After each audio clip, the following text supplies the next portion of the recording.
Hi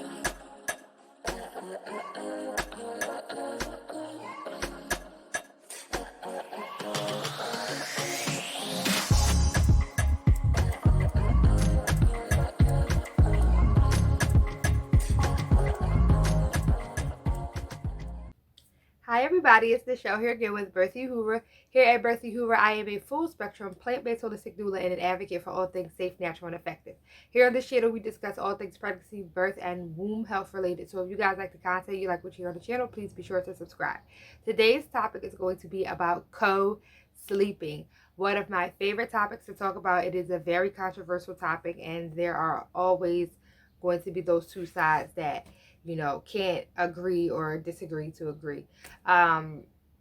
My thing about co-sleeping is that I want to eradicate the myth that you will smother your child, you will kill your child if you sleep with your baby. That is absolutely not the case, and it is not true. I'm not saying that it has never happened, but I'm saying that it is very rare for it to happen. Here's the thing. Do you sleep with a partner? Have you slept in the bed with other people? Have you rolled over top of those people and killed them? No. So let's start with that. Co-sleeping, first of all, is a very rewarding thing. It's very safe to do, and it's actually better for you and baby, short and long term. So the thing about co-sleeping is that when your baby is obviously born, your baby has already gotten used to being snuggled near you, nestled in your, in your body. This is a transition that is very difficult for the baby to do. When the baby comes out of the body and then all of a sudden has to go into a different room or across the room in a crib alone, it just their mind state and their ability to cope and transition is really not, it's not going to be there. They're going to have a lot more stress. They're going to have a lot more uncomfortability. They're going to wake up more often because they are trying to figure out what is happening. Why is nothing around me? And I know there's all these tricks, and you can put a pillow, you can wrap them and nestle them in a blanket. It's not the same as body heat, and it's not the same as mother, the sound of your heartbeat, the sound of your breath. It is not the same. Here are the benefits of co-sleeping. First of all, co-sleeping helps your baby transition better, like I said. It also helps your baby regulate their breathing patterns. When you sleep close to your baby can hear your heartbeat. If you even sleep close enough, they can even hear the sound of your breathing. And so that helps them start to breathe better and take in more oxygen and get a better rhythm of breathing. It helps them with physical development. It helps them with mental development. It helps them stress less. It is also a benefit, a time-consuming benefit, because if your baby is somewhere else, either across the room or in another room, you don't have to get up out of your bed through the night to feed them. Or you don't have to go into a different room because they're, you hear them crying on the monitor and things like that. I know at the beginning it may seem like we're losing sleep, or, we're getting a little bit less sleep because we just had a baby and it's kind of new. And so, we're going to be more awake and more aware through the night because our babies is so close to us. We want to make sure they're okay. We're peeking our eye, we're looking, because we want to make sure that we're not smothering them and we're not doing any of these things because this is what we're told. But once you get that rhythm, which happens in about a couple of weeks, you guys will be sleeping like babies, next to each other, being that everything is fine. The baby's healthy, you're healthy. And that is, just some of the benefits of, co-sleeping with the baby. But studies have shown that babies who co-slept have better self-esteem, better confidence, ability to have better relationships or communication with other people. These are scientific studies that have been done. You can look them up. You can find them. They're all over the place. But it's also good for mom.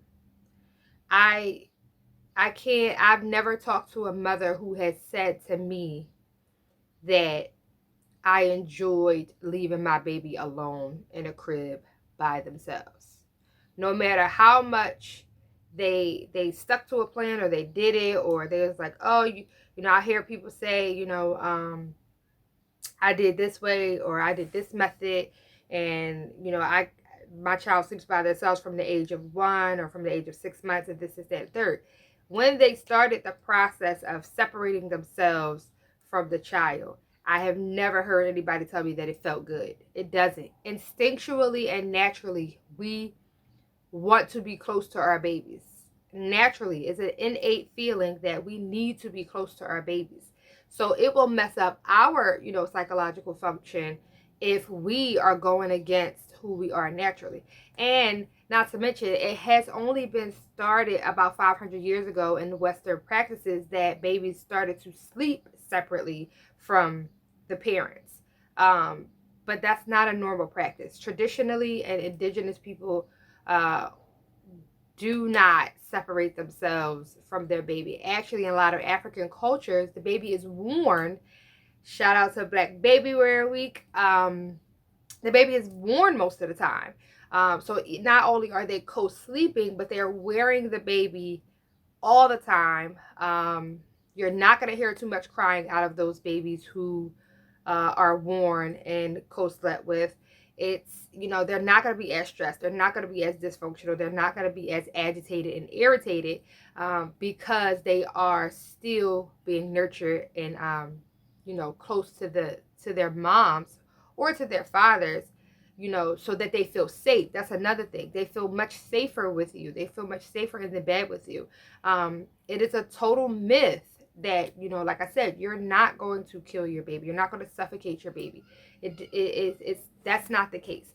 Now, what I will say is that if you are extremely obese, if you are extremely large, and you can't feel your whole body in the bed, then that would be a reason to not co-sleep, and maybe you should bed share, or when I say bed share, you can put a little bassinet in the bed with you, or you can put a sleeper right outside of your bed.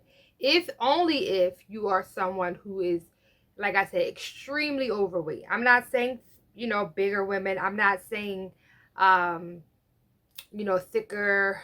I'm saying, like, if you are extremely overweight to the point where you cannot feel, you know, your body, your whole body when you're moving and, you know, rolling or whatever the case may be, then that is a reason you should not have your baby in the bed with you. If you are on certain medications and they cause you to sleep, or they cause extreme drowsiness, and you are not aware enough, you're not able to awake enough, then I also would say to either put a little basket in the bed with you, or you know, a bed right outside of your bed. Something they even have the little beds that where the one side can flap down, so you can like press it right up against your bed. And that way you can still use an arm, or you can still reach out and touch your baby. All of, you know, they have all of these different, you know, creations that you can choose from if you are somebody who, like I said, have to use medications, or if you're extremely overweight. And some people are having children who are also substance users, or substance they under, you know, substance abuse. And these are also people who I don't recommend co-sleeping for. But on a normal basis, co-sleeping is safe. Co-sleeping is rewarding. Co-sleeping is a bonus. Co-sleeping is great for you. Co-sleeping is great for baby. And it is not at all dangerous. It's not at all dangerous. It is actually normal to do it. It's actually beneficial to do that. Co-sleeping is something that will carry your child throughout the rest of their life.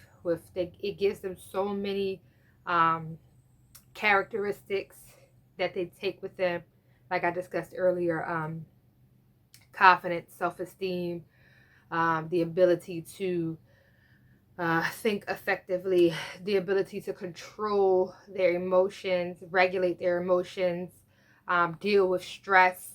All of that stuff carries with them throughout their lives, especially if they have a good upbringing. Obviously, if you co-sleep, but then they have a traumatic life after that, it's not going to work that way. But it does kickstart a really good life path that we just don't give enough attention to. It's just, to me, it's like most adults don't even want to sleep by themselves, men and women. Most adults experience insomnia when they are alone. Even if a lot of people say, oh, I love my bed, I love sleeping, I love having my space and this, that, there. But those are the same people up all night on the phone, can't go to sleep, getting up out the bed 45 times, turn on the TV, turn off the TV. You need a body near you. It is natural for us to need that. It is natural for us to need the energy and the heat of another person, even in adults. So why do we expect infants and babies to somehow come into the world and say, oh, I'm ready to be alone after being in your body for 10 months? It is just not logical. So that's my take on co-sleeping. Please do the research, as I always say. Look into it. So many studies, so much information, so many articles out there that can explain to you more of the science, more of the benefits. And I advocate for, I am all for it. I'm pro co-sleeping. I still co-sleep, as I know some of you heard my little co-sleeper waking up and not being next to mommy. But yeah, just, try to, switch your mind frame about it. Don't let anybody scare you, and, just be well, and, have those little babies with you. They will thank you for it. They will love you for it. And yeah, so if you guys have any questions, if you have a topic that I have not talked about, please reach out to us at birthuhura@gmail.com. And I will see you guys for the next video. I really appreciate everybody for just coming in and being involved and sending questions and asking and commenting. It's so much appreciated. And peace in pregnancy does.